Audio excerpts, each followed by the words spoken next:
It's time for Waking Up with Wesley. Today's forecast and weather-wise discussion with WLOX First Alert Weather's senior meteorologist, Wesley Williams. Waking Up with Wesley is sponsored by Exclusive Auto Brokers. For the best deals on wheels, visit Exclusive Auto Brokers on Beatline Road in Long Beach. Oops. All righty. Good morning, everyone, and thank you for waking up with Wesley. I'm Senior Meteorologist Wesley Williams. I hope you're having a great Tuesday. We already started the day seeing some rain on parts of the Mississippi coast, and we're going to see perhaps even more showers and storms trying to pop up later today. Let's take a look at a time lapse from this morning in the Gulfport area, as there were some rain showers there. This starts the clock at about 2 in the morning or so. And there go those raindrops on the tower cam there in downtown Gulfport. And eventually we stopped seeing those raindrops and even had a little peak of sun for a few moments in time. And so that'll kind of repeat a little bit there. The bottom line here is that we are going to see some more of these rain showers. Pretty easy to find across the Gulf Coast region today because our weather pattern really didn't change much from yesterday. It's still the same stationary front. Now, some places saw a bit more rain than others this morning. Places that were like Wiggins, Poplarville, Picayune, Waveland, Bay St. Louis, and the Kill, Saucher, Lucedale, all of those places I just named pretty much saw hardly any rain at all this morning. But there were other places that did get rained on, and those are in this blue color here. You can see there was about 1/4 inch of rain in parts of Gulfport and Biloxi, and that of course also includes areas near Pass Christian, Long Beach, and Woolmarket, Lyman, Orange Grove, and D'Iberville. In Jackson County, the western side of the county still probably didn't get as much heavy rain. They probably also only saw about 1/3 inch of rain near Ocean Springs, St. Martin. But once you got to the middle part of the county, places like Van Cleve and Gaucher picked up around 1/2 inch of rain. And there was this one really heavy pocket of rain right along the Jackson County coastline, very close to Gaucher. Let's see if we can zoom into that with our tools here. And you can see right there, basically very close to portions of Gaucher and Pascagoula. That's where the rain was at its most intense over the last 6 hours, so this morning. And it was primarily south of Highway 90 where we started to pick up rain amounts of about 1 to 2 inches, maybe even a little bit more than 2 inches in a few places. So as you can see there, plenty of, wow, oh my goodness. Okay, we need to zoom in a little bit more. There clearly was even heavier rain than even I thought we had in parts of Pascagoula. So not everyone, look at the difference. This is astonishing with the street level information. Okay, now I'm interested. I was kind of bored with today's weather. I guess I should have zoomed in a little bit more. It's got my attention because the striking contrast between, for example, Chico Street, where there's about 1/2 inch of rain to 1 inch of rain this morning. But then you got Market Street, where there was about 1.5 inches of rain. And then you can go a little bit farther west and see a little bit higher rain. And especially once you get over to Jerry St. Pé Highway, that's where the rain was at its most intense. My goodness, over 3 inches of rain fell this morning in one small section of Pascagoula right there near Access Road, in those areas there. So yes, a lot of rain in a small area, but that portion of Pascagoula definitely saw more rain than anyone on the Mississippi coast for as far as Tuesday morning was concerned. So this pattern that we had yesterday, woo, how exciting. It's the same one. It was interesting during GMM to keep my attention, keep talking about this same weather that we had yesterday. I was almost zoning out because it didn't change. There's nothing interesting about this when we have the same weather today that we had yesterday. But that does make, there's some good things about that because one, it's kind of easy to tell what the weather's going to do. In general, we know that it's going to be easy for rain to develop somewhere along the Gulf Coast region because of the moisture associated with that stalled front. And we also know that, okay, if it's going to be about the same weather as yesterday, then we know not to expect any kind of extremes. We didn't really have too much extreme weather yesterday, right? We didn't have like a tornado outbreak. We didn't have a hurricane make landfall yesterday. We didn't have some dangerous extreme heat. So we know not to expect any of those extreme weathers today. So that's one good thing. If the weather is going to be boring-ish one day, boring-ish the next day, at least it's not extreme. Now, this rain is going to form wherever it wants to form, whenever it wants to form. But we've got a high-resolution computer model that tries its best to guess where and when this is going to happen today. Wow, it's already getting it so wrong because it's 8:30 in the morning, and let's see, I'll double check the first alert radar. Yeah, there's no rain at all in Harrison County. So why does Futurecast at 8:30 show a shower near Pass Christian? This is what meteorologists call poor model initialization. It's already starting off wrong with an inaccurate picture of the current reality. So why then will we bother wasting any effort trusting this model to accurately predict what's going to happen in the future? I don't know, but some people find comfort in looking at these future casts. You know, I wouldn't really trust everything you see here, you know, and go over it with the fine-tooth comb, but I think the general idea, if you kind of just zoom out and look at the whole 6 southernmost counties, not specifically saying, oh yes, there will be a shower in Pass Christian at 8:30, but instead looking at this map and saying there will be an isolated shower somewhere in the 6 southernmost counties of South Mississippi. That might be a better way to interpret this poorly initialized model information.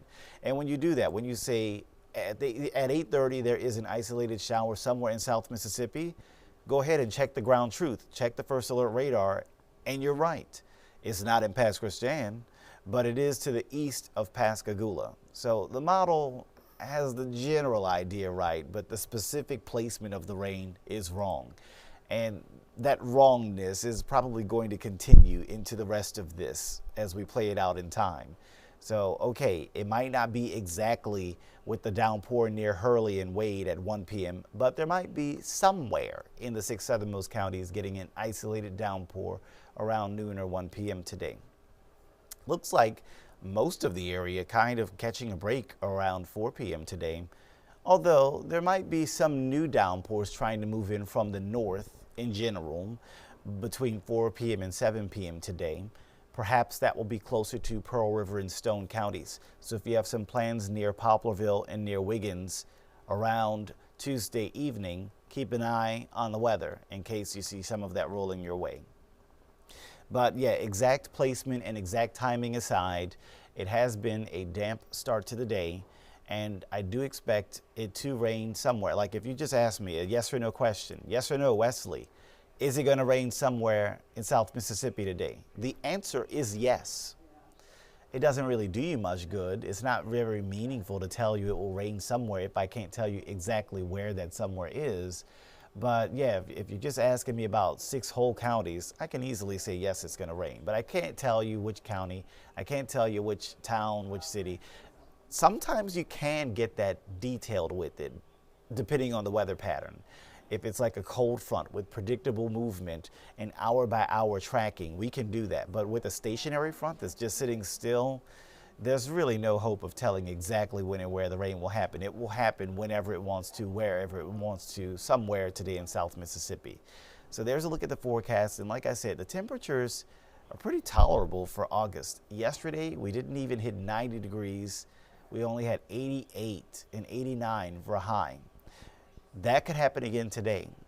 The only way you're making it to 90 or 91 is if your location gets no rain at all.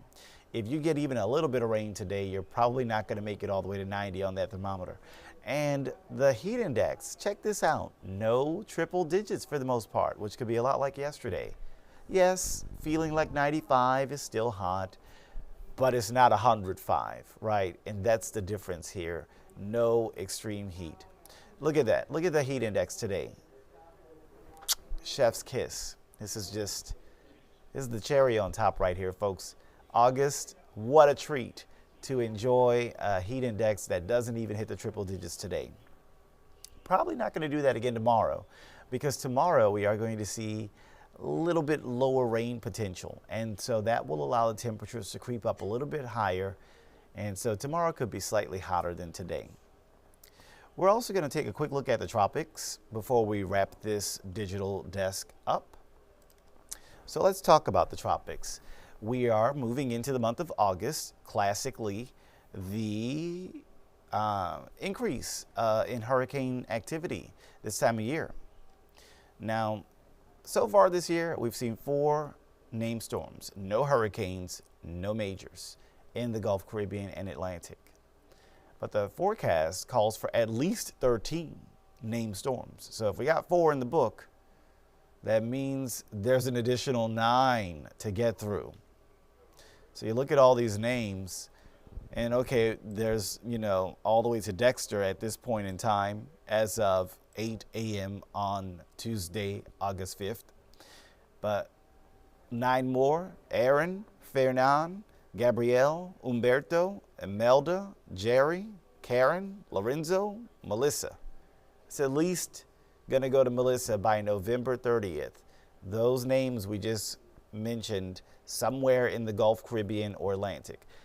If we're lucky, all of those names will happen out over the open waters of the Atlantic and have absolutely nothing to do with Mississippi. That is my favorite kind of hurricane season. Let's do that this year. Come on, fingers crossed, everyone.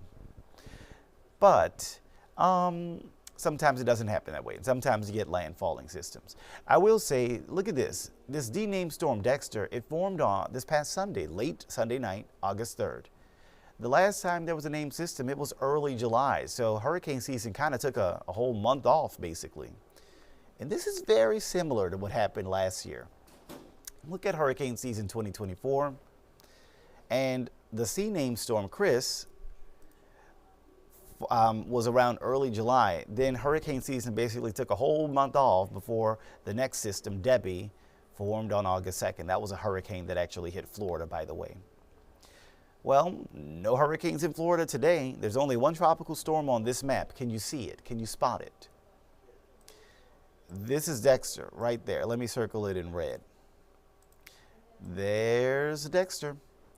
Now, the core of the storm is right there, but it's like someone took a leaf blower to Dexter and they're blowing it right here. Just the leaf blower is blowing right at Dexter, and you can see all of the cloud tops, poof, whoosh, whoosh. They're just blowing off toward the northeast. That's wind shear.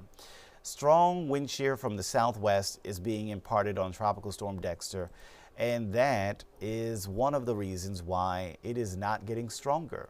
In fact, it's expected to stay a weak tropical storm as it moves farther out over the cooler waters of the North Atlantic, and in time it will likely just become a remnant low pressure system. But clearly, Dexter, not a threat to anyone in our country as it moves out to sea. Now, the rest of the tropics, there is other activity to track. Briefly talking about this tropical wave way out near Africa, the chance for that remains the same today. A medium chance to become a depression or storm as it moves out into the open waters of the Atlantic.